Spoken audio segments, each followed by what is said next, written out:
السلام علیکم ورحمۃ اللہ وبرکاتہ۔ نحمدہ ونصلی علی رسولہ الکریم، اما بعد فاعوذ باللہ من الشیطان الرجیم، بسم اللہ الرحمن الرحیم۔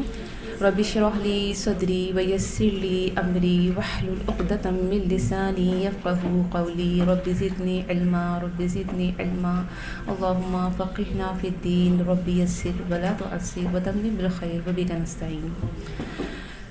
سورہ توبہ آیت نمبر 68۔ وعدہ کیا اللہ نے المنافقین منافق مردوں سے، والمنافقاتی اور منافق عورتوں سے، والکفارا اور کافروں سے، نارا آگ کا، جہنما جہنم کی، خالدین ہمیشہ رہنے والے ہیں، فیہا اس میں، یعنی جہنم کی طرف سے ضمیر جاری ہے آگے، ہیا وہی، حسبہم کافی ہے انہیں، حسبنا اللہ حسبی ربی، حسبہم کافی ہے انہیں، ولعنہم اللہ اور لعنت کی ان پر اللہ نے، لعنا لعنت، ولہم اور ان کے لیے عذاب مقیم عذاب ہے، مقیم یعنی قائم رہنے والا، دائمی عذاب کی طرف اشارہ ہے۔ آیت نمبر 68، ٹاپک ہے نا منافق کا ٹھکانہ۔ اس میں سمے آج نا بلر بہت رہا نظر نہیں آ رہا مجھے بالکل۔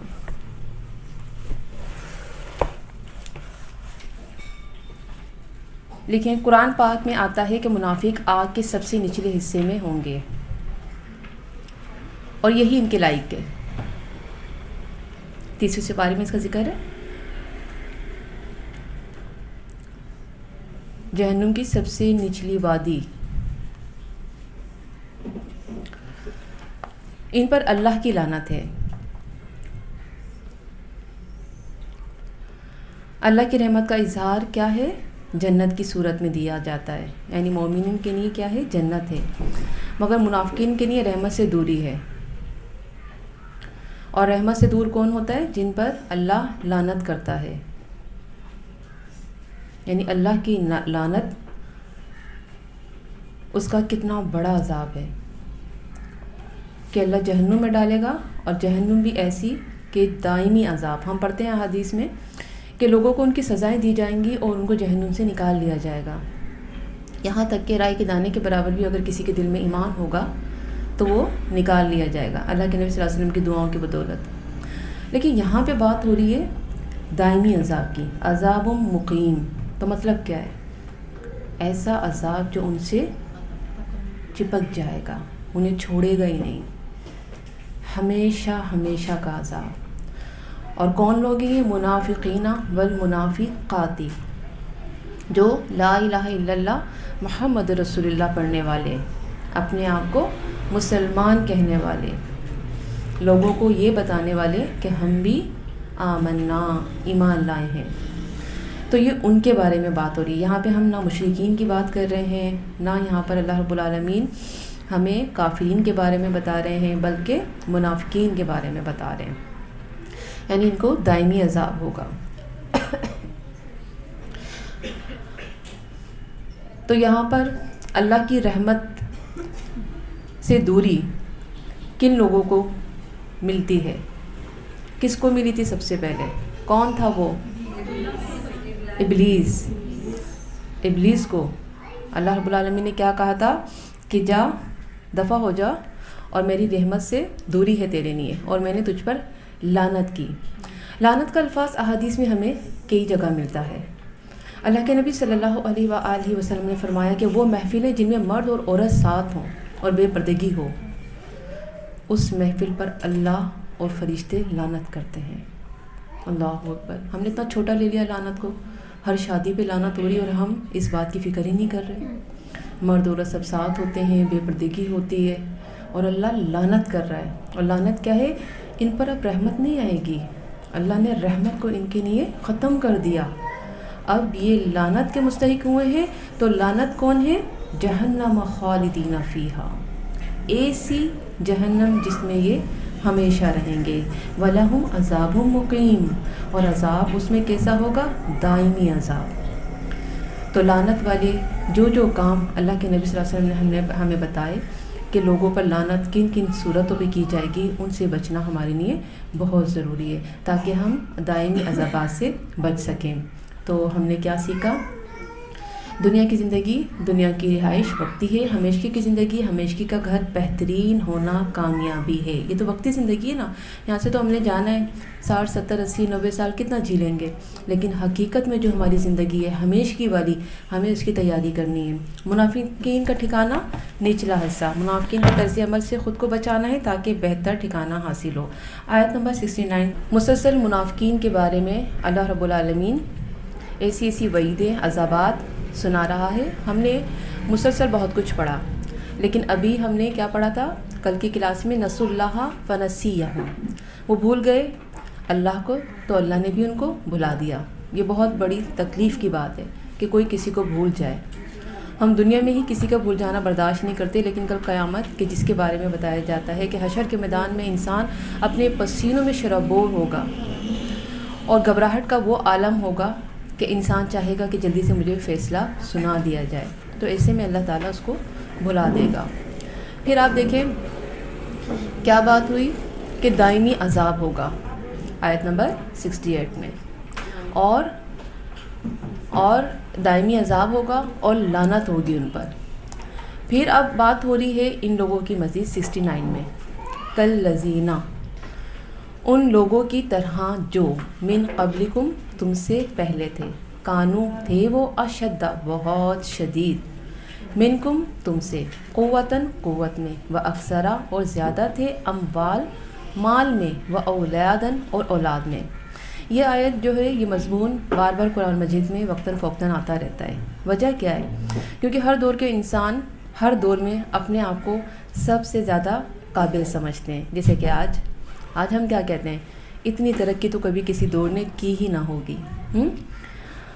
لیکن اللہ رب العالمین نے قوموں کو بتایا کہ تم سے پہلی جو قوم تھی نا وہ تم سے زیادہ کامیاب تھی، تم سے زیادہ طاقتور تھی، اولاد میں بھی اور مال میں بھی.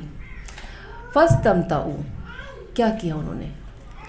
بس انہوں نے فائدہ اٹھایا. متا، میم تا عین، متا کس کو کہتے ہیں؟ فائدہ اٹھانے کو، سامان کو. بخلاقہم، اپنے حصے سے، خا لام قاف، خلاق کس کو کہتے ہیں؟ حصہ. تو کہا جا رہا ہے کہ انہوں نے اپنے حصے کا فائدہ اٹھایا، جیسا انہوں نے کیا ویسا تم کر رہے ہو. فاستمتعتم، پس تم نے فائدہ اٹھایا، بخلاقکم، اپنے حصے کا، کما، جس طرح، استمتع، فائدہ اٹھایا. اب دیکھیں یہاں پہ جو خلاق کا جو لفظ ہے اس کا روٹ کیا بن رہا ہے؟ خا لام قاف، ہے نا. تو جو حصہ، وہ حصہ جو انسان اپنے اخلاق کی وجہ سے حاصل کرتا ہے، خلق کہا رہا ہے نا، اپنے اخلاق کی وجہ سے حصہ حاصل کرتا ہے. کون سا حصہ؟ اچھا اخلاق ہے تو اچھا آپ حصہ حاصل کریں گی، جنت کا حصہ حاصل کریں گی، نیکیوں کا حصہ حاصل کریں گی. برا اخلاق ہے تو پھر کیا ہوگا؟ جہنم کا رستہ، جہنم میں جانے والے کام، وہ حصہ. ٹھیک ہے، اس لیے یہاں پہ خلق کا لفظ آیا ہے، خالام قاف، خلقہ. کما، جس طرح، استمتع، فائدہ اٹھایا، متا، الذین، انہوں نے، جو، من قبلکم، تم سے پہلے تھے، قاف بالام قبل، بخلاقہم، اپنے حصے سے، وخود تم، خا واو دعات، اور بحث کی تم نے. یہ پیچھے کا لفظ ہے جو پیچھے بھی پڑھا تھا ہم نے، خا واو دعات، خود یعنی حوض کی طرح لکھا جائے گا. کالذین، جس طرح، خاضوا، خا واو دعات، انہوں نے بحث کی. اولئک، یہی لوگ، حبطت، حبطہ سے حبطہ، ضائع ہو گئے، اعمالہم، عملہ سے، عین میم لام، اعمال ان کے، فی الدنیا، دنیا میں، والآخرہ، اور آخرت میں. واولئک، اور یہی لوگ ہم الخاسرون، وہ جو خسارہ پانے والے ہیں. تو یہاں پر اللہ کے نبی صلی اللہ علیہ وسلم کی حدیث لکھیں کہ رسول اللہ صلی اللہ علیہ وآلہ وسلم نے فرمایا، اخلاق والے دنیا اور آخرت کی بھلائیاں لوٹ کر لے گئے۔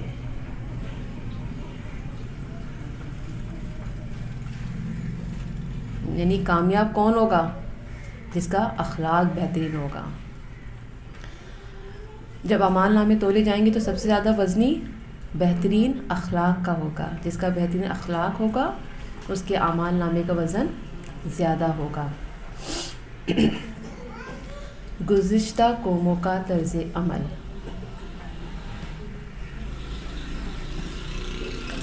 یہ عذاب جو منافقین پر ہوگا یہ ایسے ہی عذاب ہے جیسا ان سے پہلے قوموں پر ہوا۔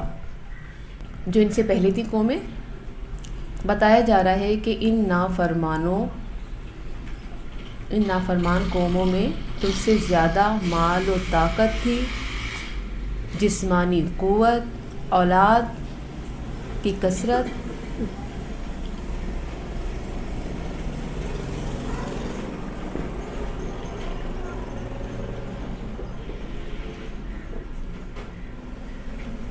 انہوں نے کیا کیا؟ ان چیزوں سے اپنے حصے کے فائدے اٹھائے، دنیاوی نعمتوں کے مزے کیے۔ تم بھی اے منافقو اپنے حصے کے فائدے اٹھا لو جسے انہوں نے اٹھائے۔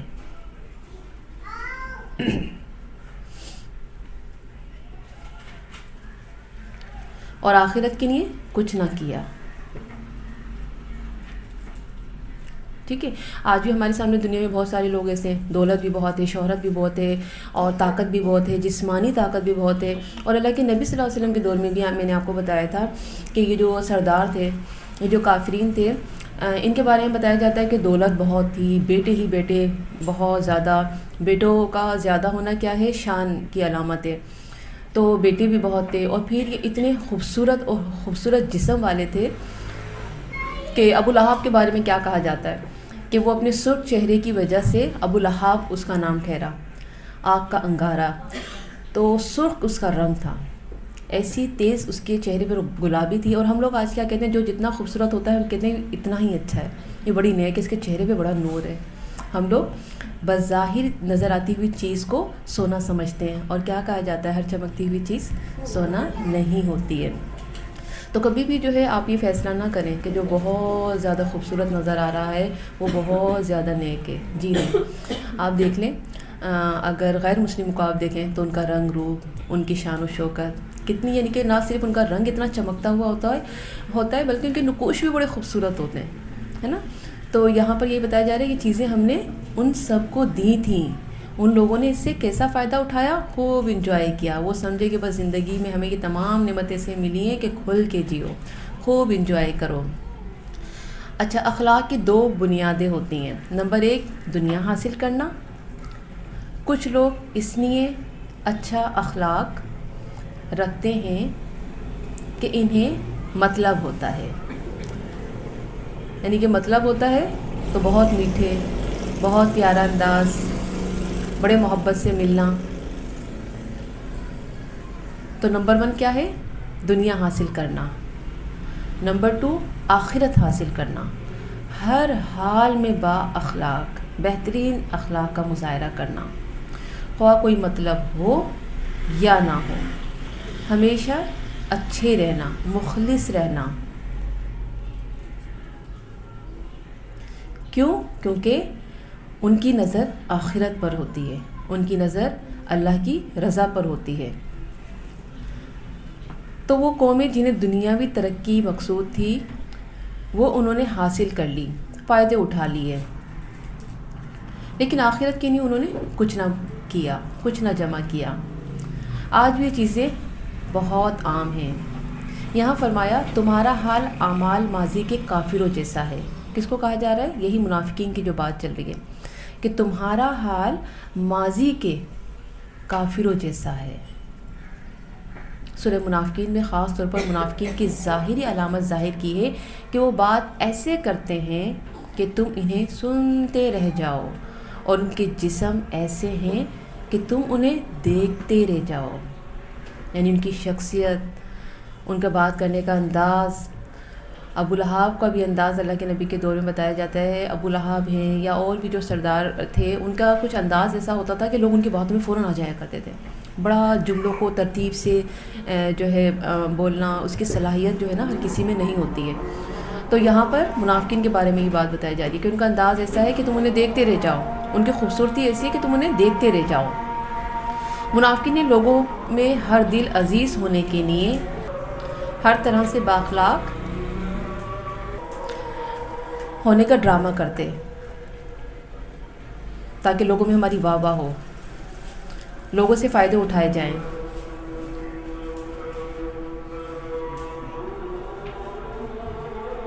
تو یہاں پہ کیا کہا جا رہا ہے کہ تم بھی ایسے ہی فائدہ اٹھا لو جیسے انہوں نے فائدہ اٹھایا، تو تمہارا بھی انجام ایسے ہی ہوگا جیسے ان کا ہوا.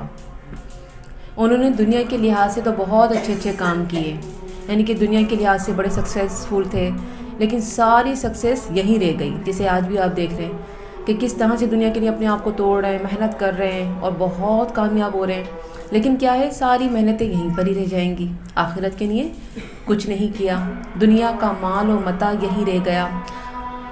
حبطت اعمالہم فی الدنیا کا جو لفظ ہے نا، تو اس کو اگر ہم لوگ نوٹ کریں تو ہم اپنی زندگی میں زیادہ تر اسی کو اہمیت دیتے ہیں. ہم دنیا کے کام، دنیا کی محنتوں میں لگے ہوئے ہیں، جبکہ کیا ہے حبطت اعمالہم فی الدنیا. اللہ تعالیٰ تو ہمیں یہاں پر ایک دم کلیئر بتا رہا ہے. ہم جانتے ہیں لیکن پھر بھی ہم اس دنیا کے لیے اپنے آپ کو تھکا رہے ہیں.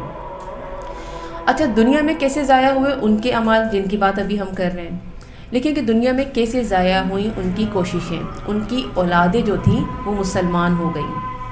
کون؟ منافقین کی. مال و دولت ان کے کام نہ آیا بلکہ اسلام کے کام آ گیا. جیسے عبداللہ بن ابی کا بیٹا عبداللہ، بہت مخلص مسلمان تھے. وہ جب انہوں نے اسلام قبول کیا تو ہمیشہ مخلص ہی رہے اسلام کے ساتھ، کوئی منافقت نہیں کی، بلکہ اپنے مشن پر فوکس رہے اور آگے بڑھتے رہے اور دین اسلام کی خدمت کرتے رہے. اور ابو جہل کا بیٹا بھی. تو اسی طرح بہت سارے منافقین کافرین میں سے لوگ ایسے تھے کہ جنہوں نے اسلام قبول کر لیا، بجائے اس کے کہ وہ دولت ان کے کام آتی، انہوں نے دین اسلام کے لیے وقف کی، اپنی جانیں دین اسلام کے لیے وقف کی. رسول اللہ صلی اللہ علیہ وسلم نے فرمایا، قسم اس ذات کی جس کے ہاتھ میں میری جان ہے، تم اپنے سے پہلے لوگوں کے طریقے کی ضرور اطاعت کرو گے، بالشت با بالشت، ہاتھ با ہاتھ، یہاں تک کہ اگر وہ کسی کو کوہ کے بل میں گھسے ہوں گے تو تم بھی ضرور گھسو گے. لوگوں نے پوچھا کیا اس سے مراد اہل کتاب ہیں؟ تو آپ صلی اللہ علیہ وسلم نے فرمایا اور کون، یعنی بالکل ایسا ہی کہ جو اہل کتاب نے کام کیے، جو انہوں نے گناہ کیے، وہ امت محمدیہ بھی کرے گی، بالکل قدم با قدم ان کے چلے گی. تو کیا خیال ہے ہم یہ کہہ کے ہٹ جائیں کہ یہ تو اللہ کے نبی پیشن گوئی کر چکے ہیں، اب اس میں ہمارا کیا قصور ہے؟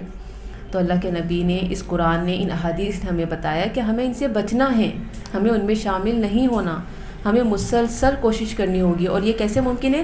جب ہم قرآن اور حدیث سے جڑ کر رہیں گے. یہ اسی صورت میں مشکل ہے. آسان ہے. اب دیکھیں 69 کا لیسن، ہمیں برائی کرنے والوں کے نقش قدم پر نہیں چلنا، اللہ رسول کی اطاعت کرنی ہے، دنیاوی فائدوں کے لیے دین کو نقصان نہیں پہنچانا، دین کے خلاف ہونے والے کاموں سے بچنا ہے اور خود کو بھی بچانا ہے، دوسروں کو بھی بچانا ہے. 70 علم کیا نہیں یاتیہم آئی ان کے پاس، نبأ الذین خبر ان کی جو من قبلہم ان سے پہلے تھے، قوم نوح علیہ السلام کی قوم کے بارے میں، یعنی قوم نوح کس طرح سے ہلاک ہوئی تھی؟ طوفان سے. وعاد اور عاد کس طرح ہلاک ہوئی تھی؟ تیز آندھی سے. سمود کس طرح سے ہلاک ہوئی تھی؟ زلزلہ اور زوردار چیخ سے. وقوم ابراہیم اور قوم ابراہیم وہ کیسے ہلاک ہوئی تھی؟ جی، اس کا نمرود کے جو ہے وہ ایک تو مچھر سے اس کی ہلاکت ہوئی، اور یہ جو قوم تھی بکھر گئی تھی، ٹکڑے ٹکڑے ہو گئی تھی اور اس کا نام و نشان نہیں رہا، اس طرح سے. ٹھیک ہے. واصحاب مدین اور مدین والے، یہ کون تھے؟ شعیب علیہ السلام کی قوم. ان پر کیا آیا تھا؟ زلزلہ اور آگ، یعنی بادل آیا تھا اور اس میں آگ تھی. والمؤتفقات اور الٹی ہوئی بستیوں والے یعنی کہ صدوم کے علاقے میں پائی جانے والی بستیاں قوم لوط کی، تو ان کے ساتھ کیا ہوا تھا کہ ان پر پتھر پھینکے گئے تھے، نیچے سے اٹھا کر اوپر لے جا کر پھینکا گیا، زمین میں دھنس گئے، پانی میں چلے گئے، اور آج اس کے آثار نظر آ رہے ہیں، ڈسکور ہو چکے ہیں۔ آتتہم آئے ان کے پاس، رسولہم رسول ان کے، بالبینات سات واضح دلائل کے، فما پس نہیں، کانا ہے اللہ لیظلمہم کہ وہ ظلم کرے ان پر، لیکن کانو تھے وہ، انفسہم اپنی ہی جانوں پر، یظلمون وہ ظلم کرتے تھے۔ یعنی اللہ تعالیٰ ان قوموں کا تذکرہ کر کے اللہ تعالیٰ نے کیا فرمایا کہ جو ان کے ساتھ یہ معاملات ہوئے، جو ان پر عذابات آئے، وجہ کیا تھی؟ انہوں نے خود اپنے اوپر ظلم کیا تھا، ان کے کام ہی ایسے تھے کہ ان کو سزا دی جائے۔ آیت نمبر 70، ٹاپک پچھلی قوموں کا انجام بطور عبرت۔ پچھلی قوموں کی وضاحت کی جا رہی ہے جن کی طرح یہ لوگ عمل کر رہے تھے، یعنی عبرت دلانے کے لیے کہ پچھلی قوموں نے بھی یہی سب کچھ کیا تھا جو آج تم اپنے پیغمبر کے ساتھ کر رہے ہو۔ ان سب بستیوں کے رسول ان کے پاس واضح نشانیوں کے ساتھ آئے، بہت پیار سے، بہت محبت سے اللہ کے پیغام کو ان تک پہنچایا، مگر ان لوگوں نے کیا کیا کہ رسولوں کی نافرمانی کی، ان کو جھٹلایا، ان پر الزامات لگائے، ان کے خلاف سازشیں کی، ان کا مذاق اڑایا، ان سے بیزاریت کا اظہار کیا، اور آج تم بھی یہی سب کر رہے ہو۔ ان سب کی بربادی کی وجہ کیا تھی؟ انہوں نے خود اپنی جانوں پر ظلم کیا تھا۔ تو اے منافقین، کچھ ان قوموں سے سبق سیکھ لو، عبرت حاصل کر لو۔ جب یہ نہیں بچے تو تم کیسے بچو گے؟ اپنی فکر کرو۔ بندوں کا حق نہ دینا ظلم ہے، تو ہمیں ظلم نہیں اپنانا چاہیے۔ جو ان قوموں نے کیا، جو منافقین نے کیا، وہ سب قرآن نے واضح کر دیا، کھول کر بیان کر دیا، اور یہ حکمت تھی اللہ رب العالمین کی کہ لوگ یہ جان لیں کہ برائی کا بدلہ برائی ہوتا ہے، نافرمانیوں کے بدلے جہنم ملے گی، اللہ کی ناراضگی ملے گی، دنیا تو خراب ہوگی، آخرت بھی خراب ہو جائے گی۔ تو لیسن کیا ہے؟ جب انسان گناہ کر رہا ہوتا ہے تو دراصل وہ اپنا ہی نقصان کر رہا ہوتا ہے۔ ہمیں ان قوموں سے عبرت حاصل کرنی ہے۔ یہ قرآن اللہ کا تحفہ ہے جو ہمیں ظلم سے، گناہوں سے بچاتا ہے۔ آیت نمبر 71۔ چلیے اب مومنوں کی بات آ گئی۔ بہت دیر سے منافقین کو پڑھتے پڑھتے، ڈسکس کرتے کرتے دل بوجھل سا ہو گیا تھا نا۔ الحمدللہ اب آئی ہے سکون کی باتیں۔ اصل میں یہ جو منافقین تھے، ان کی سب سے بڑی خرابی کیا تھی؟ یہ خود تو گناہ کرتے تھے، دوسروں سے بھی کرواتے تھے، اس لیے معاشرہ بگڑا۔ اور یہ اس کے ساتھ ساتھ اگر دیکھتے تھے کہ کسی کے اندر خرابی ہے نا تو اس کو موٹیویٹ کرتے تھے، ہاں بہت اچھا کر رہی ہو، بہت اچھی لگ رہی ہو۔ ایسے ہی ہوتا ہے نا آج ہمارے یہاں، بہت اچھے بال کٹوائے، آئی برو بنا کے تو کیا لک آیا ہے، اب لگ رہی ہو نا۔ تو برائی کو اپریشیٹ کرتے تھے۔ تو اب یہاں پہ مومنوں کی بات آ رہی ہے۔ دیکھیں مومن کیا کرتے ہیں۔ والمؤمنون، اور مومن مرد، والمؤمناتی، اور مومن عورتیں، بعضهم، بعض ان کے، اولیاء، بعض دوست ہیں بعض کے، یعنی سب سے پیاری خوبی ان کے اندر کیا ہوتی ہے؟ یہ ایک دوسرے کے لیے بڑے ہمدرد ہوتے ہیں، ایک دوسرے سے بہت محبت کرتے ہیں، ایک دوسرے کے دلوں میں ان کے لیے بڑا پیار ہوتا ہے۔ یہ ہے مومن کی نشانی۔ سب سے پہلی چیز اگر میں نے اور آپ نے یہ سیکھ لی نا تو دیکھیں مسلمان ایک بہترین قوم بن کے سامنے آئے گی۔ آج در حقیقت ہم لوگوں نے یہ چیز ختم کر دی ہے۔ آج ہم دوست اس کو کہتے ہیں جو بس کہتا ہے کہ بس کھل کے جیو، جو دی چاہے منمانیاں کرو، وہ ہمارا دوست ہوتا ہے۔ لیکن دیکھیں یہاں پہ دوست کون ہے؟ یأمرونا، وہ حکم دیتے ہیں، بالمعروف، بھلائی کا، وَيَنْهَوْنَ اور وہ روکتے ہیں عَنِ الْمُنْکَرِ برائی سے. دیکھیں یہاں پر یہ جو چیز ہے نا کہ نیکی کا حکم دینا اور برائی سے روکنا، یہ ایک خوبصورت کام ہے اور یہ مومن ہی کرتا ہے. لیکن آج جو کرتا ہے نا تو سب سے پہلے کیا کہا جاتا ہے، اس سے لوگ بیزار ہو جاتے ہیں. لوگ یہ چاہتے ہیں کہ یہ ہماری محفلوں میں نہ آئیں، یہ ہمارے گھر کبھی نہ آئیں، ان کے تو کام ہے بس یہ کرو اور یہ نہ کرو. اور کیا کرتے ہیں یہ مومن؟ وَيُقِيمُونَ الصَّلَاةَ اور قائم کرتے ہیں نماز. یعنی ان کی پہچان یہ ہوتی ہے کہ یہ نماز پڑھتے ہیں. اب آپ نماز پڑھیں نا، امر بالمعروف نہی منکر کرنا شروع کر دیں تو پھر کیا ہوگا؟ کوئی سنے گا آپ کی؟ نہیں سنے گا. وَيُؤْتُونَ الزَّكَاةَ اور وہ ادا کرتے ہیں زکوٰۃ. یہ دونوں چیزیں بار بار ساتھ کیوں آتی ہیں؟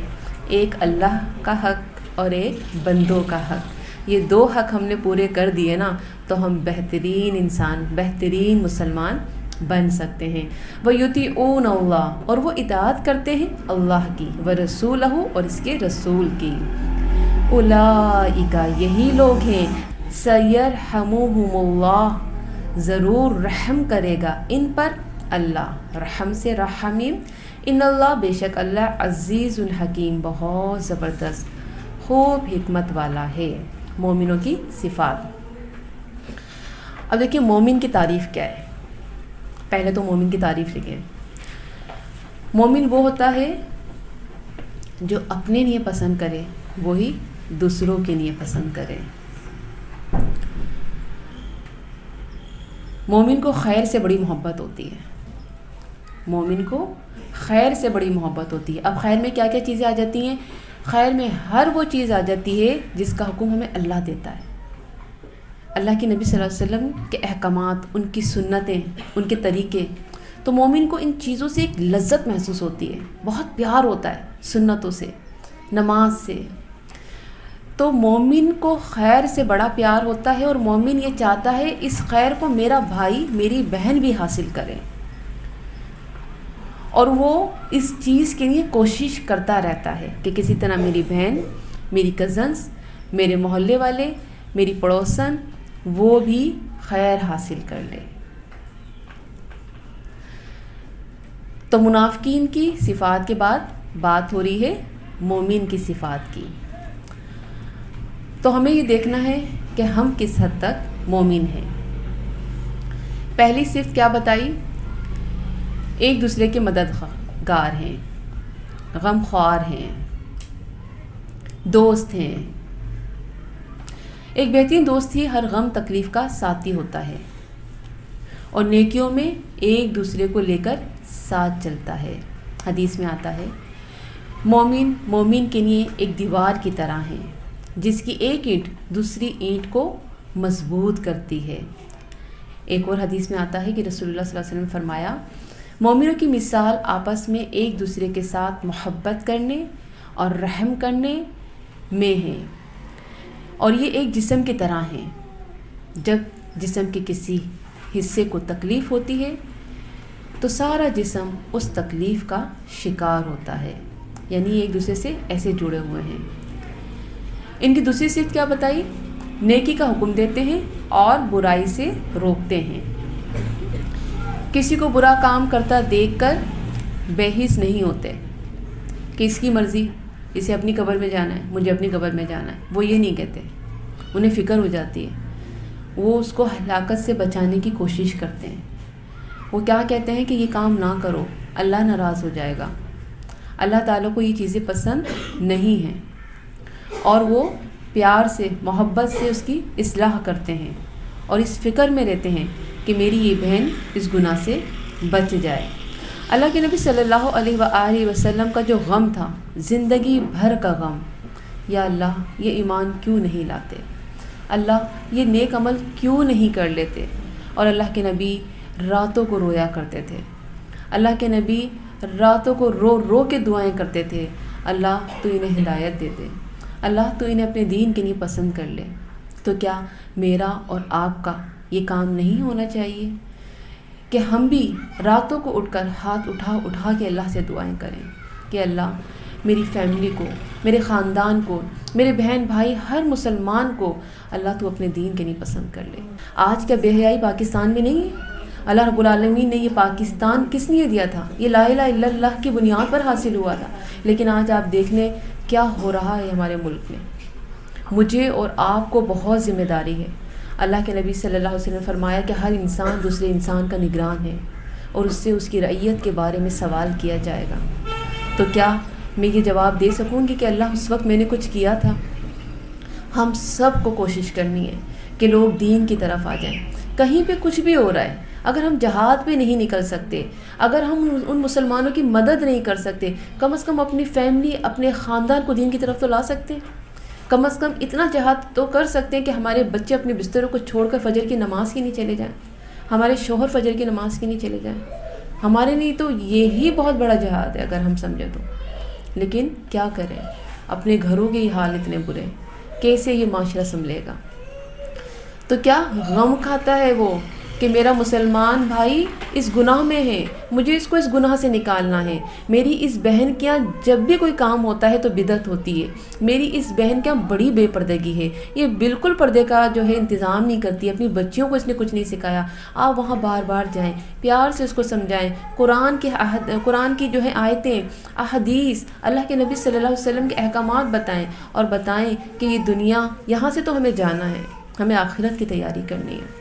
تو مجھے اور آپ کو یہ درد پالنا ہوگا۔ جس دن میں نے اور آپ نے یہ درد پال لیا اپنے مسلمان بہن کے لیے، اپنی فیملیز کے لیے، تو یقین کریں کچھ بدلاؤ آئے گا اور بہترین بدلاؤ آئے گا۔ پھر ہے تیسری صفت، نماز کو پابندی سے بجا لاتے ہیں۔ نماز کیا ہے؟ حقوق اللہ۔ حقوق اللہ میں نمایاں ترین عبادت ہے۔ نماز کا ذکر اور زکوٰۃ کا ذکر بعد میں کیوں ہے؟ جبکہ یہ فرائض ہے نا، تو یہاں پر یہ بات بتائی جا رہی ہے کہ نماز اور زکوٰۃ فرائض ہیں، لیکن یاد رکھنا یہ فرائض تبھی قبول ہوں گے جب تم عمل بالمعروف نہی عن منکر کرو گے۔ اکیلے بیٹھ کے آپ عبادتیں کر لیں، بس آپ یہ سوچیں بس مجھے اپنی آخرت دیکھنی ہے۔ یاد ہے وہ واقعہ کہ وہ بستی میں ایک تھا اور کہا کہ اس بستی کو الٹنا ہے، تو جبرائیل نے کہا اللہ وہاں تو ایک بڑا ہی عابد اور بہت ہی عبادت گزار وہ شخص ہے، اس کا کیا کیا جائے؟ اللہ نے کیا فرمایا؟ سب سے پہلے اس کو ہی مارنا ہے، اس کا ہی خاتمہ کرنا ہے۔ یہ نہیں کرنا کہ آپ خود پردہ کر رہی ہیں، خود قرآن پڑھ رہی ہیں، خود نیک بنی ہوئی ہیں، خود نمازیں پڑھی، نہیں، سب کی فکر کرنی ہے، سب کے غم کو، اس غم کو پالنا ہے کہ مجھے بھی اس کو ان برائیوں سے بچانا ہے۔ تو یہاں پہ دیکھیں نماز کے بارے میں ہم بہت کچھ آپ لوگوں کو بتا چکے ہیں، بین العبدی و بین الکفری ترک الصلاۃ۔ تو نماز جو ہے بہت اہم فریضہ ہے۔ نماز پڑھیں گے تو کیا ہوگا؟ بے حیائی اور برائی سے رک جائیں گے۔ اور اگر ہم نماز پڑھتے ہوئے بھی، اگر میں نے آپ کو بتایا تھا کہ بے حیائی ختم نہیں ہو رہی، بری باتوں میں آپ ملوث ہیں، تو آپ یہ سمجھ لیں کہ نماز منہ پر دیکھ کے ماری جا رہی ہے۔ ساری حدیثیں ماشاء اللہ آپ لوگوں کو پتہ ہے کہ نماز جب ہم اس طرح سے پڑھتے ہیں تو آسمان پر وہ لے کے جائی جاتی ہے، اور پھر کیا کہا جاتا ہے؟ جس طرح اس نے اس نماز کو برباد کیا، اسی طرح اس کو بھی برباد کیا جائے۔ تو نمازیں کیسی پڑھنی ہے؟ خضوع خشوع کے ساتھ، بہت فکر کے ساتھ نمازوں کی پابندی کریں۔ کتنا بھی ضروری کام ہے نماز سے غافل نہ ہوں۔ اپنے شوہروں کو بھی یہی کہیں کہ کچھ بھی ہو آپ نے نماز نہیں چھوڑنی ہے۔ آپ کام کر رہے ہیں، آپ کے کسٹمر آ گئے، کلائنٹس آ گئے، آپ فکر نہ کریں، آپ اپنی نماز کے لیے جائیں، اللہ اور دے گا اور بھیجے گا۔ تو یہ کوششیں اپنے گھروں سے ہمیں پہلے کرنی ہے، ہمارے شوہر، ہمارے بچے، کیونکہ ہماری ذمہ داری ہے وہ۔ ہم یہاں سیکھنے آ رہے ہیں، یہی سیکھنے آ رہے ہیں کہ ہمیں اپنی فیملی کو دین کی طرف لے کر آنا ہے۔ صرف ہمیں خود کو دیندار نہیں بلکہ پوری فیملی کو دیندار بنانا ہے، اپنے خاندان میں ہونے والی خرافات کا خاتمہ کرنا ہے۔ زکوٰۃ ادا کرتے ہیں۔ زکوٰۃ حقوق العباد کے لحاظ سے امتیازی حیثیت رکھتی ہے، اس لیے اللہ رب العالمین نے نماز اور زکوٰۃ کا تذکرہ بطور خاص فرمایا۔ نیکی اور تقویٰ کے کاموں میں ایک دوسرے کی مدد کرو اور گناہ اور زیادتی کے کاموں میں تعاون نہ کرو۔ گناہوں کے کاموں میں تعاون منافقت ہے۔ نبی کریم صلی اللہ علیہ وسلم نے فرمایا تم ضرور اچھائی کا حکم دو گے اور برائی سے رک جاؤ گے، اور اگر ایسا نہ کیا تو اللہ تعالیٰ تم پر عذاب نازل کرے گا۔ تم اس کو پکارو گے، بار بار پکارو گے، گڑ گڑاؤ گے، لیکن وہ تمہاری نہیں سنے گا۔ ایک اور حدیث میں نبی کریم صلی اللہ علیہ وسلم نے فرمایا جو قوم گناہوں میں مبتلا ہو جائے اور ان میں روکنے والے بھی موجود ہوں اور وہ نہ روکیں تو قریب ہے کہ اللہ تعالیٰ ان پر عذاب بھیج دے۔ نبی کریم صلی اللہ علیہ وسلم نے فرمایا، اے صاحبہ، ایک صحابی رسول ہے، اچھائی کا حکم کرو، برائی سے روکو۔ جب دیکھو کہ بخل کی روش جاری ہو چکی ہے اور خواہشات کی پیروی لوگ کر رہے ہیں تو کیا کرنا ہے؟ آپ کو کوشش کرنی ہے کہ نیکیوں میں آگے بڑھو اور لوگوں کو بھی آگے بڑھاؤ، تو اس کا اجر کیا ہوگا؟ اللہ رب العالمین کئی درجے بڑھا کے دے گا۔ تو یہاں پر اس پوری آیت میں ہمارے لیے بہت ساری باتیں ہیں سیکھنے کے لیے، کہ اللہ رب العالمین نے مومن کی صفات بتا کر، وہ مومن جو ان منافقین کے ساتھ رہتے تھے اور آج کے میں اور آپ مسلمان، ہم یہ سبق حاصل کریں کہ اللہ نے دونوں روپ ہمیں بتائے۔ نہ صرف یہ دونوں روپ اللہ کے نبی صلی اللہ علیہ وسلم کی زندگی میں جو موجود تھے، بلکہ اللہ رب العالمین نے پچھلی قوموں کا بھی تذکرہ فرمایا اور پھر ان کا انجام بھی بتایا، اور ہمیں یہ سکھایا کہ دیکھو تم اپنے آپ کو کس میں شمار کرتے ہو، کتنی کوششیں کرتے ہو کہ تم ان صفات میں شامل ہوتے ہو۔ یہ مومن مرد اور عورت جو سب سے پہلے کیا ہیں؟ ایک دوسرے سے محبت کرنے والے، ایک دوسرے کے غم کو اپنا غم سمجھنے والے، ایک دوسرے کی تکلیف کو اپنی تکلیف سمجھنے والے۔ لیکن آج کیا حال ہے کہ مومن کیا کہتا ہے؟ آج کسی کے اگر جنازہ بھی ہو جاتا ہے نا، تو گھر کے نہ ٹی وی بند ہوتے ہیں نہ گھر کے شور و غل۔ ایک دور تھا کہ جب کوئی مرتا تھا تو لگتا تھا پورے محلے میں موت ہو چکی ہے، اتنا سناٹا ہوتا تھا، لیکن آج برابر کے گھر میں سارے ڈرامے فلمیں چل رہے ہوتے ہیں، گانے چل رہے ہوتے ہیں۔ تو یہ غم ہوتا ہے کہ دوسرے کے غم کو اپنا غم سمجھا جائے، یہ مومن کی نشانی ہے۔ لیکن ہاں، مومن ایک طریقے سے جو ہے بتاتا ہے کہ میں مومن اس کا بہترین دوست ہوں۔ بتائیں آج پتہ ہے کیا سب سے بڑی ذمہ داریاں؟ نہیں، اس کی خوشی میں شریک نہیں ہوئی تو اچھی بات تھوڑی ہے، نہیں چلی جاتی ہوں، مائیوں ہے تو کیا ہو گیا، مہندی ہے تو کیا ہوا، ہے نا؟ ان چیزوں میں ہم بڑے بااخلاق، او ہو ہمارا اخلاق دیکھیں کتنا بلند ہے۔ لوگ کیا کہیں گے اور اس کی خوشی میں کیوں خراب کروں؟ کبھی کبھی تو خوشیاں آتی ہیں، او ہو ایمان خراب ہو رہا ہے، کوئی پرواہ نہیں ہے۔ اب دیکھیں آپ کیسی مومن نظر آئیں گی، سب سے آگے آگے آپ، کہ بس ہر خوشی میں شامل ہونا ہے، اس کی خوشی خراب نہیں کرنا ہے۔ نہیں بیٹا آپ بھی چلو سب چلو۔ یہاں پر جو ہے ہمیں پتہ چلتا ہے کہ ہم مومن ہیں۔ تو خیر، ایک دوسرے کے درد کو اپنا درد سمجھنا یہی مومن کی نشانی ہے۔ پھر ہمیشہ یاد رکھیں کہ امر بالمعروف نہی عن منکر کرتی رہیں۔ ابھی یہی والی بات جو ہے آگے آیت میں بھی آئی تھی، اور مزید ہم اس کی ڈیٹیل لے کے چلیں گے۔ تو لیسن لکھ لیجیے، مومنوں کو ایک دوسرے کے لیے مخلص ہونا ہے، اور یہ بہت لازم ہے۔ نماز اور روزہ جس طرح لازم ہے، مومنوں کا باہمی تعلق خیر خواہی، ہمدردی، محبت اور رحمت کا ہوتا ہے۔ اس کے بعد وہ اس قابل ہوتے ہیں کہ نیکی عام کریں اور برائیوں سے بچیں۔ بہت اہم ٹاپک ہے یہ، اگر آپ غور سے گھر پہ جا کے پڑھیں گے، کیونکہ لکھا ہے اسکرین پہ، تو اس میں بھی ایک بہت بڑا لیکچر ہے۔ چلیں آیت نمبر 72۔ وعد اللہ، وعدہ کیا اللہ نے۔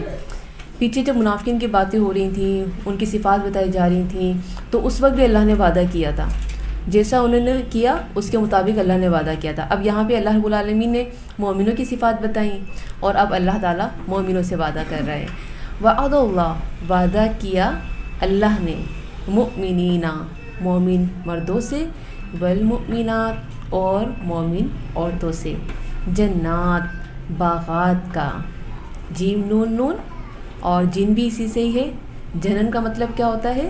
گھرا ہوا، چھپا ہوا، جیسے جنات باغ کو کہا جاتا ہے۔ باغ کیا ہوتے ہیں؟ گھرے ہوئے ہوتے ہیں درختوں سے۔ اسی طرح جن بھی چھپے ہوئے ہیں، اسی طرح جنت بھی چھپی ہوئی ہے۔ تجری، بہتی ہے، من تحتہا الانہار، ان کے نیچے سے نہریں، خالدینہ، ہمیشہ رہنے والے ہیں، فیہا، ان میں، ومساکنہ، اور گھر۔ مسکن کی جمع مساکین، اسم ظرف، مکان۔ طیبہ، پاکیزہ، یعنی کہ خوبصورت، فی جناتی، جیم نون نون، باغات میں۔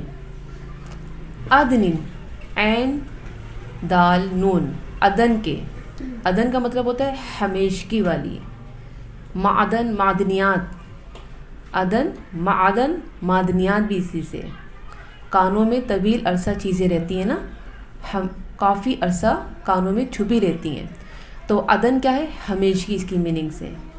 جیسے اسم علم کسی شخص، چیز یا جگہ کا مخصوص ذاتی نام اسم علم کہلاتا ہے، مثلا مریم اور مدین وغیرہ۔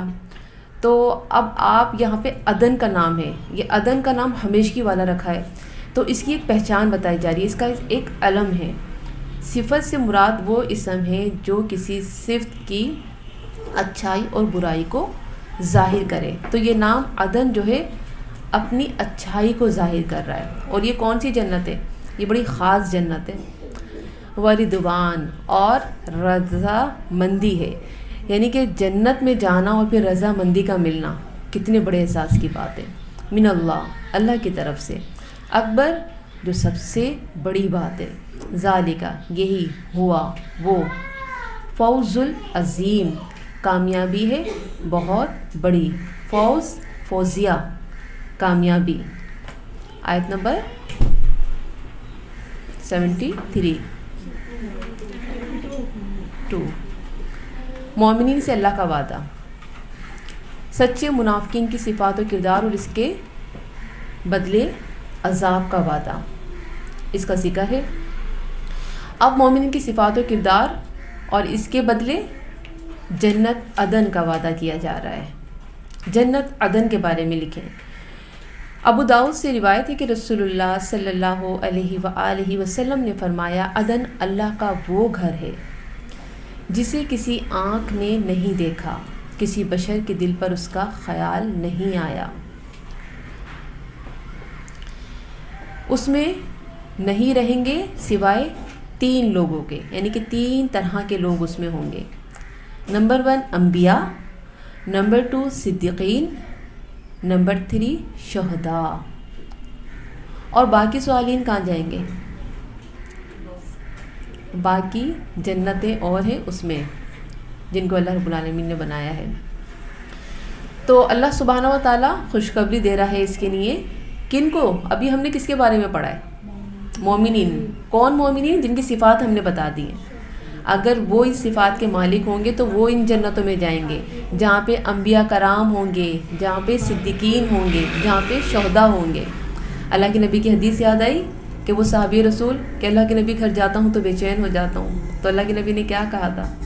اس نے کہا کہ اللہ کے نبی مجھے فکر کھائی جاتی ہے کہ ہوگا کیا، کل آپ تو بہت بلند مرتبے پر ہوں گے اور ہم کہاں ہوں گے؟ تو اللہ کے نبی فرمایا کہ جس سے تم محبت کرو گے اسی کے ساتھ ہوگے۔ تو یہاں پر اگر یہ مومنین یہ صفات ہوں گی ہمارے اندر، اللہ کے نبی سے اس قدر محبت ہوگی تو ہم بھی اس جنت میں جا سکتے ہیں۔ اللہ تعالی ہم سب کو اس جنت میں لے کے جائے۔ ایک اور روایت میں آتا ہے کہ جنت عدن کو اللہ رب العالمین نے اپنے ہاتھ سے بنایا ہے۔ اس کی ایک اینٹ یاقوت کی اور ایک زمرد کی، سفید اور سرخ سبز اینٹیں ہیں اس کی، اور فرمایا کہ بخیل اس میں داخل نہ ہوگا۔ پھر اللہ تعالیٰ جنتیوں سے پوچھیں گے کیا تم سب خوش ہو؟ ہم نے پڑھا نا یہاں پر کہ اللہ رب العالمین انہیں جنت میں بھیجے گا، اور پھر جنت میں بھیجنے کے بعد اللہ رب العالمین کیا فرمائے گا کہ تم سب خوش ہو؟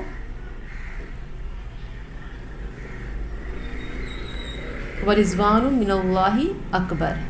پھر اللہ تعالیٰ جنتیوں سے پوچھیں گے کیا تم سب خوش ہو؟ وہ جواب دیں گے پروردگار کیا اب بھی خوش نہ ہوں گے، جبکہ تو نے ہمیں یہاں ہر طرح کی نعمتیں عطا کی ہیں۔ اللہ تعالیٰ فرمائے گا کیا میں تمہیں ان نعمتوں سے بڑھ کر نعمت عطا نہ کروں؟ جنتی پوچھیں گے اے پروردگار ان نعمتوں سے بڑھ کر اور کیا ہو سکتی ہے؟ اللہ تعالیٰ فرمائے گا اب میں تم پر اپنی رضامندی خوشنودی اتارتا ہوں، اور آج کے بعد میں کبھی تم سے ناراض نہ ہوں گا۔ اللہ کی رضامندی سب سے بڑی چیز ہے۔ ذالک هو الفوز العظیم۔ جنت کتنی ہے؟ کچھ جنتوں کے نام جو احادیث سے ملتے ہیں، نام لکھ لیجئے ان کے۔ نمبر 1 جنت الخلود، نمبر 2 جنت النعیم، دار السلام، جنت العدن، دار الخلد، جنت الفردوس، دار الجلال۔ تو اللہ رب العالمین نے اپنے ان مومن بندوں اور بندیوں کے لیے جو اللہ کی اطاعت گزار ہیں، جو ہر چیز میں کہتے ہیں سمعنا و اطعنا، جو اللہ کے ہر حکم کے آگے اپنے سروں کو جھکا دیتے ہیں، کوئی عذر پیش نہیں کرتے، اور وہ لوگ اللہ کے دین کی سربلندی کے لیے اپنی خدمتیں پیش کرتے ہیں، تو اللہ رب العالمین نے بھی ان کے لیے بڑے مقامات، بڑے اعزازات رکھے ہیں۔ تو کیا لیسن ہے؟ اچھائی کا بدلہ اچھا ہی ملتا ہے۔ مومنوں نے اپنی جان و مال اولاد سب کا سودا اللہ کی رضا سے کیا۔ ہمیں بھی اگر یہ جنت چاہیے تو ان صحابہ جیسا کردار اپنانا ہوگا۔ آیت نمبر 73 تلاوت۔ یا ایھا النبی، اے نبی صلی اللہ علیہ وسلم، جاہد الکفار، جہاد کیجئے کفار سے، جیم ہاں دال، جہد، بڑے پیمانے پر کی جانے والی کوشش۔ کس سے کیا جائے؟ کفار سے۔ والمنافقین، اور منافقین سے، نون فا قاف، وغلوظ، اور سختی کیجئے، غین لام ذوا، غلظہ سختی، غلیظ بھی اسی سے یہ، علیہم ان پر، یعنی ابھی تک جو معاملہ تھا کہ یہ جو کر رہے تھے اللہ کے نبی خاموش، لیکن اب یہاں پر کیا کہا جا رہا ہے؟ سختی کیجئے۔ کبھی کبھی سختی کرنا پڑتی ہے، اور ان سے سختی کیجئے، ان کے ساتھ جہاد کیجئے۔ وَمَأْوَاهُمْ، اور ٹھکانہ ان کا، حمزہ واو یا، جہنم، جہنم ہے، وَبِئْسَ الْمَصِيرُ، اور بہت ہی برا ٹھکانہ ہے۔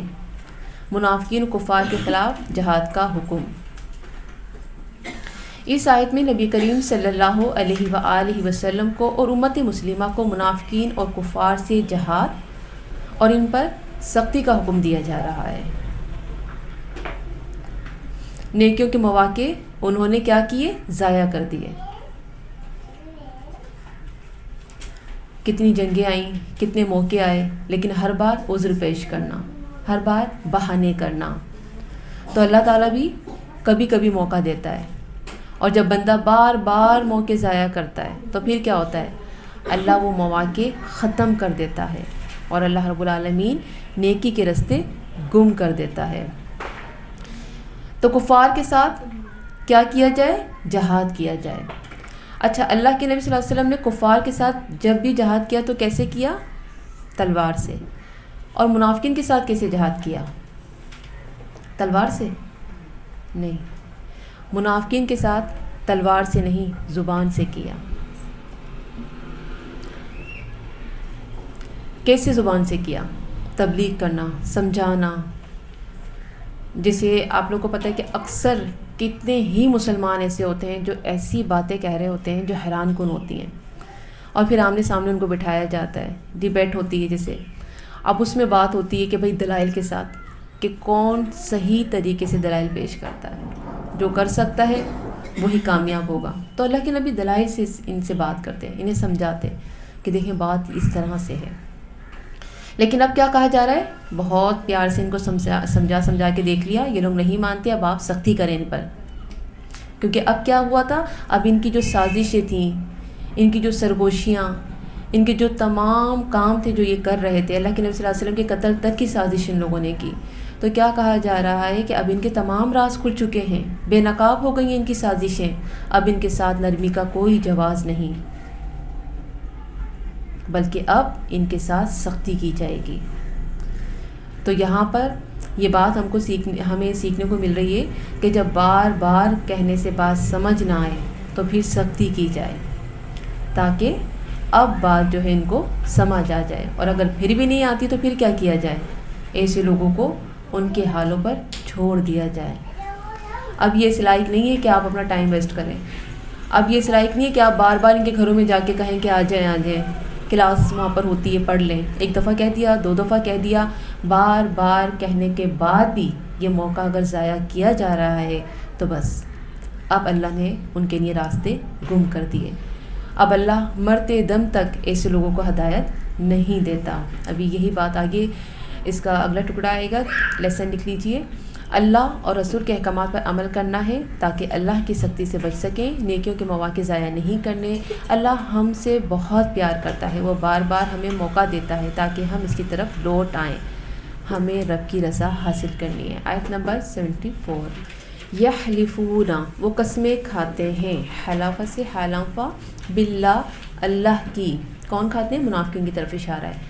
ماں نہیں، قالو انہوں نے کہا، ولاقت حالانکہ البتہ تحقیق، قالو انہوں نے کہا، کلمۃ الکفر کلمہ کفر کا، یعنی کہ غلط بات اپنی زبان سے نکالتے اور جب وہ راز کھل جاتے تو پھر آ کے کیا کرتے، قسمیں کھاتے کہ ہم نے ایسا نہیں کیا، وکفروا اور انہوں نے کفر کیا، بعد بعد اسلامی ہم اپنے اسلام کے، سین لام میم، وہموا ہا میم میم اور انہوں نے ارادہ کیا، ارادہ کیا ہوتا ہے، کسی کام پر سوچنا اور پھر اس بارے میں یہ سوچنا کہ یہ عمل ہم کس طرح سے کریں، بیما اس کا جو لم نہیں ینالو نون یا لام وہ پا سکے، وما اور نہیں نقامو نون قاف میم انہوں نے انتقام لیا، اللہ مگر ان یہ کہ اغناہم اللہ غنی کر دیا انہیں اللہ نے، ورسولہ اور اس کے رسول نے، من فضلہ اپنے فضل سے، فَإِن پھر اگر یتوبوا وہ توبہ کر لیں،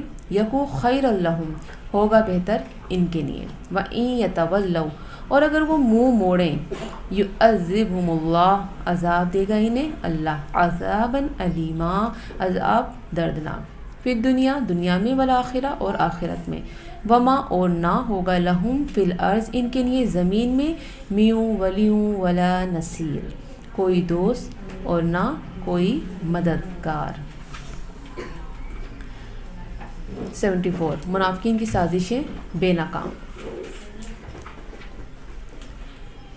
منافقین کی سازشیں بے ناکام۔ غزوہ تبوک کے موقع پر اللہ کے نبی نے خطبہ دیا جس میں منافقین کی بدحالی اور برے انجام کے بارے میں بات کی، جیسے یہ آیت نازل ہو رہی ہیں۔ تو کافروں میں ایک شخص جس کا نام خلاص یا جلاس بھی آتا ہے،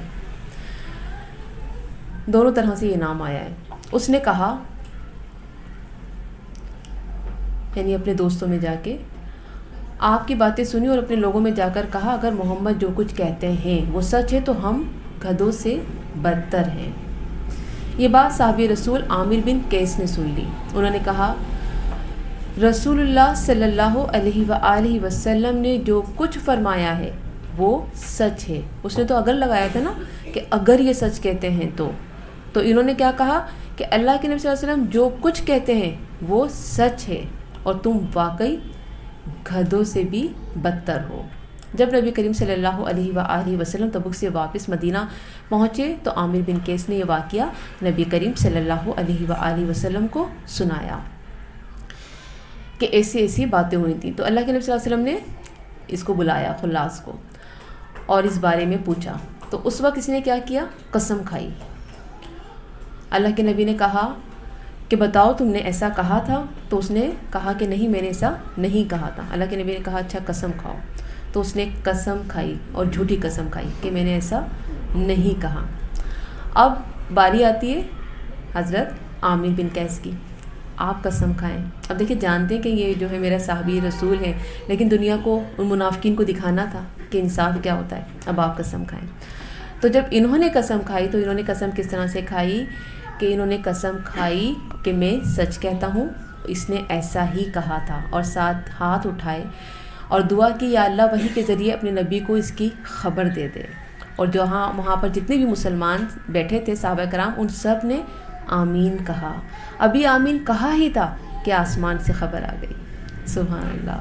یعنی کیا ان لوگوں کا اللہ رب العالمین کیا مقام تھا، ہاتھ اٹھا کے ایک صحابی دعا کر رہے ہیں اور سارے صحابیوں نے آمین کہا اور اسی وقت جبرائیل آ گئے، سبحان اللہ۔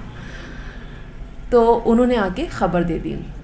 اللہ کے نبی نے کہا کہ اللہ کی طرف سے مجھے خبر آ گئی ہے اور آپ جھوٹ کہہ رہے ہیں۔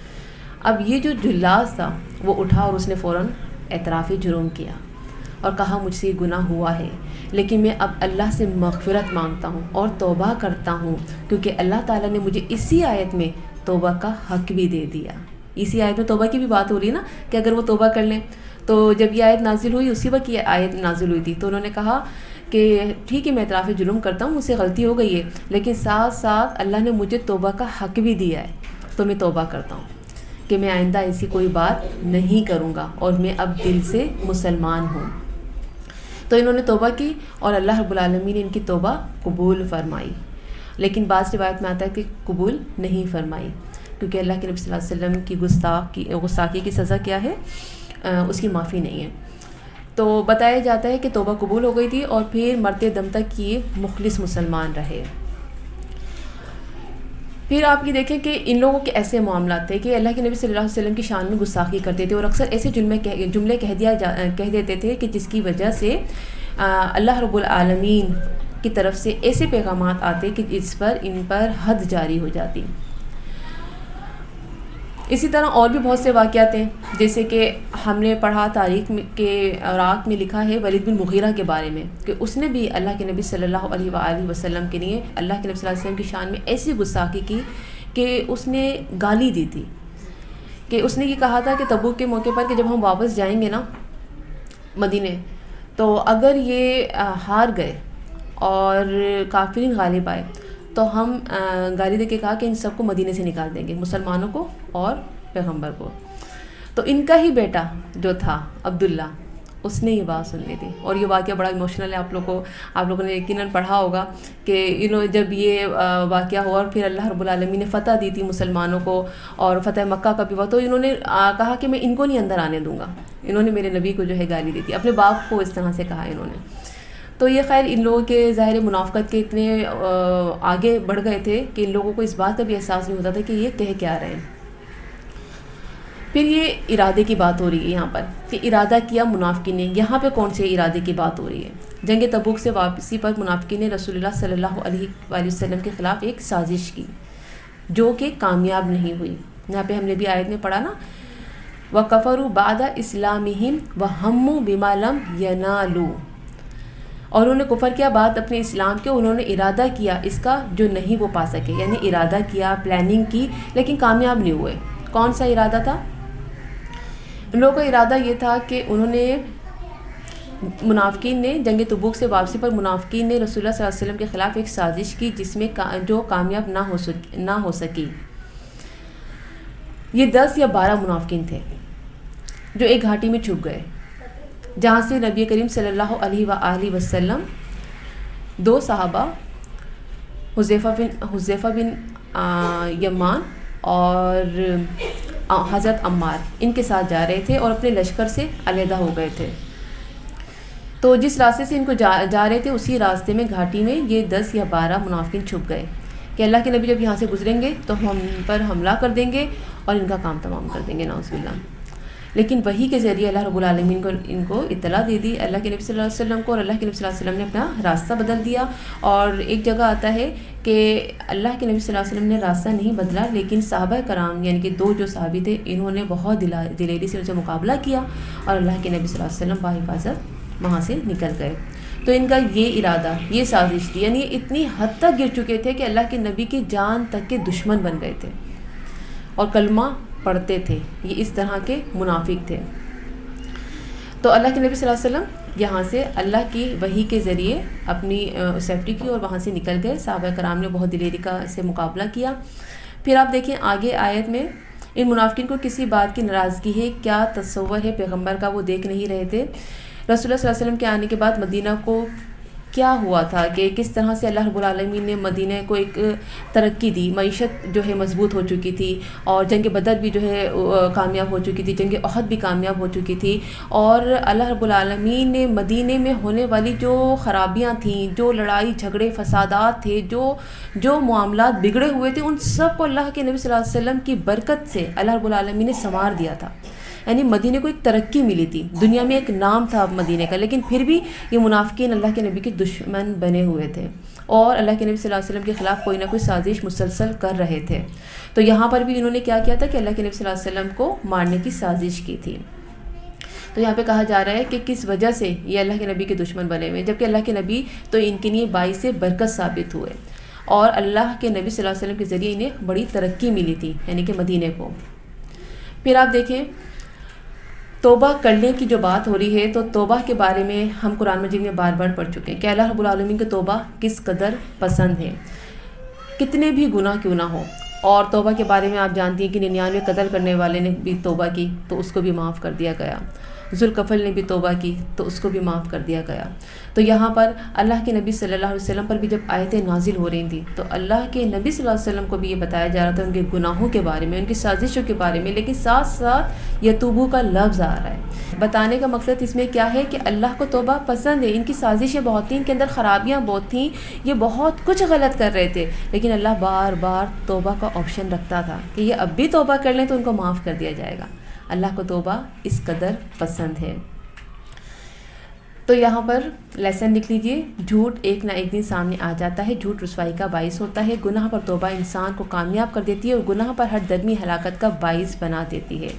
آیت نمبر 75، وَمِنْهُمْ، اور کچھ ان میں سے وہ ہیں، من جنہوں نے عہد اللہ، عہد کیا اللہ سے، لئن، البتہ اگر، آتانا، وہ دے گا ہمیں، من فضلہ، اپنے فضل سے، لنصدقن، البتہ ہم ضرور صدقہ کریں گے، صاد دال قاف، صدقہ سے، یہ ان کا ایک اور وعدہ، وَلَنَكُونَنَّ، اور البتہ ہم ضرور ہو جائیں گے، من الصالحین، صاد لام ہا، نیک لوگوں میں سے، یہ دوسرا وعدہ۔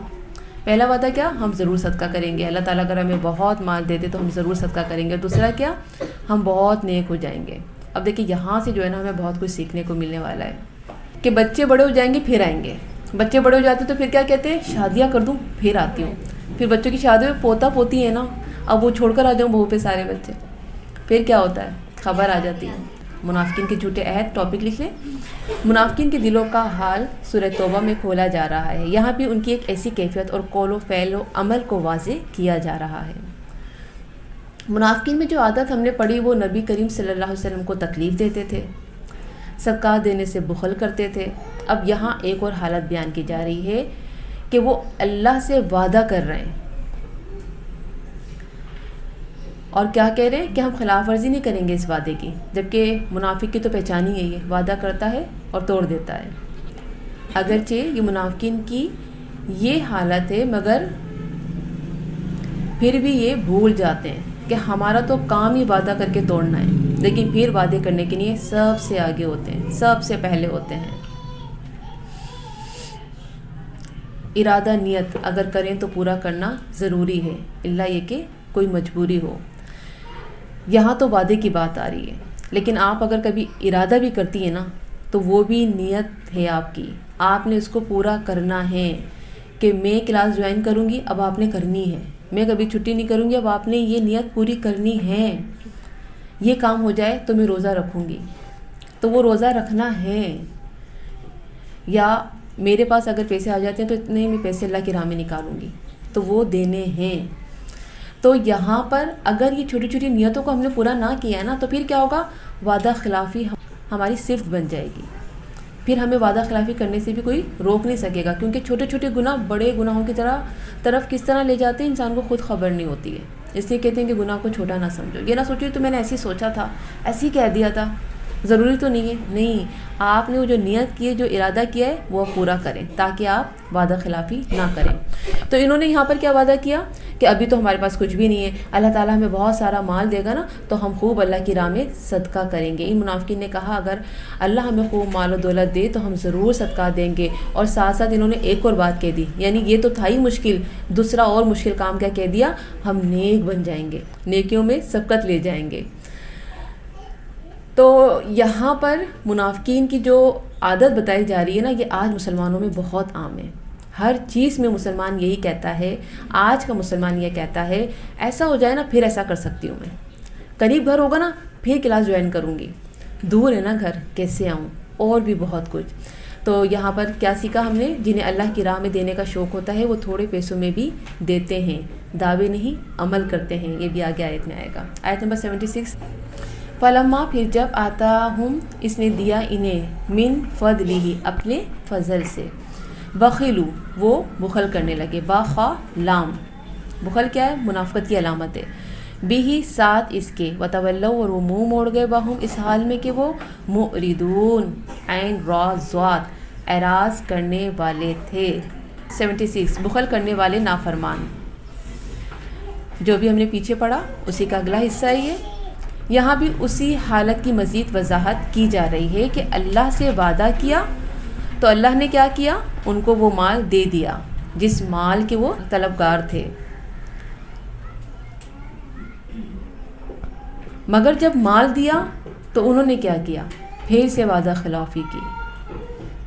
مال مل جانے کے بعد بھی صدقہ نہ کیا اور اللہ کی اطاعت سے اب بھی منہ موڑ لیا. کہہ رہے تھے نا کہ ہم تو نیک بن جائیں گے، بہت اچھے اچھے عمل کریں گے. جس کو کرنا ہوتا ہے وہ تھوڑے میں ہی کر لیتا ہے، جس کو نہیں کرنا ہوتا اسے بہت مواقع مل جائیں وہ تب بھی نہیں کر سکتا. ان کی تو حالت ہی ایسی ہے، عادت ہی ایسی ہے، کیونکہ جو شخص کچھ کرنا چاہے تو وہ تنگی اور آسانی نہیں دیکھتا، وہ مشکل سے مشکل حالات میں بھی کر کے رہتا ہے. مگر جس کی اپنی نیت میں کھوٹ ہو تو پھر کھلے راستے بھی اس کو بند نظر آتے ہیں. تو یہاں پر منافقین کی بہت اہم بات بتائی جا رہی ہے جو معاشرے میں عام ہے. گھر میں ہر چیز موجود ہوتی ہے، کھانے کو، پینے کو، پہننے کو، استعمال کرنے کو، لیکن ہم کیا کہتے ہیں؟ ہم بہت غریب ہیں، ہم کسی کی کیا مدد کریں گے، لوگ ہماری مدد کر دیں. ہاں اگر اللہ نے ہمیں دیا تو ہم ضرور لوگوں کی مدد کریں گے. تو دیکھیں قرآن کیسے کھول کھول کر منافقین کی صفات کھول رہا ہے، لیکن لگتا ایسا ہے کہ آج کے مسلمان کو بیان کر رہا ہے. تو ہم نے کیا سیکھا؟ بخل انسان کو نافرمان بنا دیتا ہے. بخل سے بچنا ہے، جذبات میں آ کر وعدے عہد نہیں بلکہ اللہ کی مدد مانگ کر عمل صالح کرنا ہے، یہی ایمان کا حصہ ہے. آیت نمبر 77.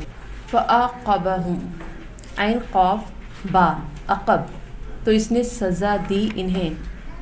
عقب کس کو کہتے ہیں؟ ایڑی کو. ایڑی کہاں ہوتی ہے؟ پیچھے ہوتی ہے. تو یہاں پر سزا کے معنوں میں کیوں آئی ہے؟ انسان جب عمل کرتا ہے نا، برے عمل کرتا ہے تو پیچھے پیچھے اس کی سزا بھی آ رہی ہوتی ہے.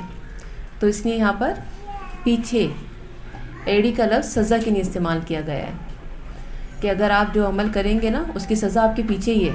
اچھا کرو تو اچھا بدلہ ملے گا، برا کرو گے تو برا بدلہ ملے گا. تو اس نے سزا دی انہیں نفاقاً، نفاق ڈال کر، فی قلوبہم، ان کے دلوں میں. یعنی کہ اگر کسی کے دل میں نفاق ہے، بخل ہے، تو کیا ہے؟ یہ اللہ کا عذاب ہے. الی یومی، اس دن تک، یلقونہ، وہ ملاقات کریں گے اس سے، لام قافیہ، بیما، باوجہ اس کے، جو اخلف اللہ، انہوں نے خلاف کیا اللہ سے، ما، جس کا، وعدوہ، انہوں نے وعدہ کیا تھا اس سے، وبما، اور باوجہ اس کے، جو کانو، تھے وہ، یکذبون، وہ جھوٹ بولتے. اللہ تعالیٰ سے وعدہ خلافی کی سزا. انہوں نے اللہ تعالیٰ سے کیا ہوا وعدہ پورا نہیں کیا تو اللہ تعالیٰ نے سزا کے طور پر ان کے دلوں میں نفاق ڈال دیا. یعنی نفاق تو تھا لیکن مزید اس کو بڑھا دیا. یعنی دیکھیں تو وعدہ خلافی اور پھر بخل، یہ دو گناہ تھے جس کی بنا پر اللہ نے کیا کیا؟ نفاق بڑھا دیا. اور دوسرا معنی یہ بھی کیا جاتا ہے کہ وعدہ خلافی کرنے پر، بخل کرنے پر دل پر ہمیشہ کے لیے نفاق کا اثر رہ گیا، کیونکہ مومن سخی ہوتا ہے اور بخل منافقت کی علامت ہے. مومن کی علامت کیا ہے؟ وہ سخی ہے، وہ تھوڑے میں بھی دینے کے لیے راضی ہوتا ہے، اس کا دل بہت بڑا ہوتا ہے. لیکن منافق کیا؟ اس کے پاس جتنا بھی آ جائے وہ کیا کہتا ہے کہ میرے پاس تو ویسے ہی کم ہے، میں کیسے کسی کو دے سکتا ہوں. جب انسان اللہ سے کیے گئے عہد کی خلافی کرتا ہے تو اللہ انسان کو دنیا میں بھی سزا دیتا ہے، اور وہ سزا اس شکل میں ہوتی ہے کہ اللہ نیکی کے کاموں کی توفیق چھین لیتا ہے. اللہ یہ کہ انسان توبہ کرے، گڑ گڑائے، اللہ سے معافی مانگے. اور اگر انسان اپنے قصور کا اعتراف بھی نہ کرے تو یہ نہ کرے تو پھر کیا ہوگا؟ نتیجہ یہ ہوگا کہ نفاق اللہ تعالیٰ قیامت کے دن تک، یعنی کہ جب تک اس کو موت نہیں آ جاتی، وہ نفاق اس کے دل سے نہیں نکلے گا. ہم نے سورہ بقرہ میں اس کے بارے میں کافی ڈیٹیل سے پڑھا تھا کہ اللہ نے ان کے اس مرض کو مزید بڑھا دیا.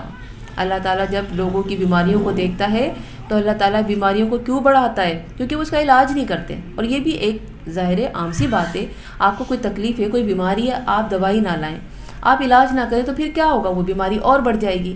تو ان لوگوں نے بھی یہی کیا، جو ان کے اندر بیماریاں تھیں انہوں نے اس کا علاج نہیں کیا۔ ان کو چاہیے تھا کہ جو وعدہ کیا تھا اس کو پورا کرتے، اب مال مل گیا تھا تو ان کو دینا تھا اللہ کی راہ میں، انہوں نے اپنے نفاق کو اور بڑھایا، اپنے زخم کو ناسور کر لیا اور بیماری کو بڑھا دیا۔ تو یہاں پر اللہ رب العالمین فرما رہا ہے کہ قیامت تلک کے لیے ہم نے ان پر یہ نفاق ڈال دیا یہاں تک کہ ان کو موت آ جائے۔ اب ان کو توفیق نہیں ملے گی کہ یہ اللہ کی راہ میں کچھ دیں، اللہ کے لیے کچھ عمل اچھے کر سکیں۔ اور وجہ کیا تھی؟ وَبِمَا كَانُوا يَكْذِبُونَ۔ اصل میں جڑ کیا تھی؟ اصل میں جڑ یہ تھی ان کے گناہوں کی کہ یہ جھوٹ بولتے تھے۔ جھوٹ جو ہوتا ہے وہ انسان کے عملوں کو کھا جاتا ہے۔ بعض لوگ خود کو نیک ظاہر کرنے کے لیے جھوٹ بول دیتے ہیں، تو یہاں پر جھوٹ بولنا کسی بھی طریقے سے جائز نہیں ہے۔ اب یہ لوگ کیا کرتے تھے، اللہ کے نبی کے پاس آتے، اپنے آپ کو نیک ظاہر کرتے اور کیا کہتے، اللہ کے نبی کرنا تو چاہتے ہیں لیکن کیا کریں، کیسے کریں، بڑی مشکل، بچے چھوٹے، بڑی مشکل، تنگ دستی، طبیعت ٹھیک نہیں رہتی، بہت سارے عذر پیش کرتے، یعنی جھوٹ بولتے اور اپنے آپ کو نیک بھی ظاہر کرتے۔ ہم چاہتے تو ہیں، دل تو بڑا چاہتا ہے لیکن مجبور ہیں۔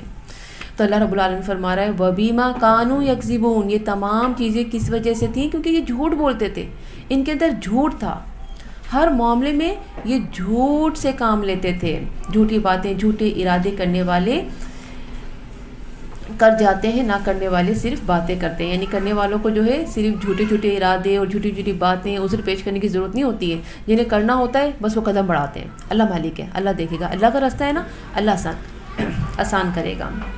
یہ منافق وعدہ خلافی اس لیے بھی کرتے تھے کیونکہ یہ جھوٹ بولتے تھے، اور وعدہ خلافی یا سازشیں یا اور ہم نے کیا پڑھا ان لوگوں کے بارے میں، مزید ابھی آیتوں میں وہ سرگوشیوں کے بارے میں آئے گا کہ سرگوشیاں کرتے تھے محفلوں میں بیٹھ کر، اس طرح کی جتنی بھی خرافاتیں، جتنی بھی برائیاں تھیں، اس کی جو اہم جو جڑ تھی نا وہ ان کے جھوٹ سے شروع ہوتی تھی۔ ان کے جھوٹ نے ان کو اتنی بری خامیوں میں ڈال دیا، اتنے بڑے گناہ کروا لیے کہ اللہ رب العالمین نے ان کے لیے فیصلہ سنا دیا قرآن میں کہ یہ وہ لوگ ہیں جو جہنم کے سب سے نچلے حصے میں ڈالے جائیں گے، یعنی کافر مشرک سے بھی بڑھ کر ان کو عذاب دیا جائے گا۔ تو اللہ رب العالمین نے منافقین کا جو نقشہ کھینچا ہے قرآن مجید میں، ہمیں بہت کچھ سکھا رہا ہے کہ ہمیں ان چیزوں سے بچنا ہے، ہمیں ان باتوں سے بچنا ہے، ہمیں ان طریقوں سے بچنا ہے تاکہ ہم ان لوگوں میں شامل نہ ہوں۔ ہم نے کیا سیکھا؟ ہم جو بھی عمل کرتے ہیں اس کا بدلہ ہمارے پیچھے آ رہا ہوتا ہے، اچھے عمل پر خیر لے کر اور برے عمل پر شر لے کر۔ ہمیں اچھے عمل کرنے ہیں تاکہ ہمارے ساتھ ہمیشہ خیر کے معاملات رہیں۔ ظاہر میں اور آپ ہمیشہ یہی چاہتے ہیں نا کہ ہمارے ساتھ خیر کے معاملات رہیں، تو جب ہم خیر چاہتے ہیں تو پھر خیر حاصل کرنے کے لیے خیر کے کام کرنا پڑیں گے، اور خیر کے کام کیا ہیں؟ ہر وہ کام خیر ہے جس میں اللہ کا حکم ہو، پیارے نبی صلی اللہ علیہ وسلم کی سنتیں ہوں۔ تو میری زندگی میں اور آپ کی زندگی میں اللہ اور رسول کے تمام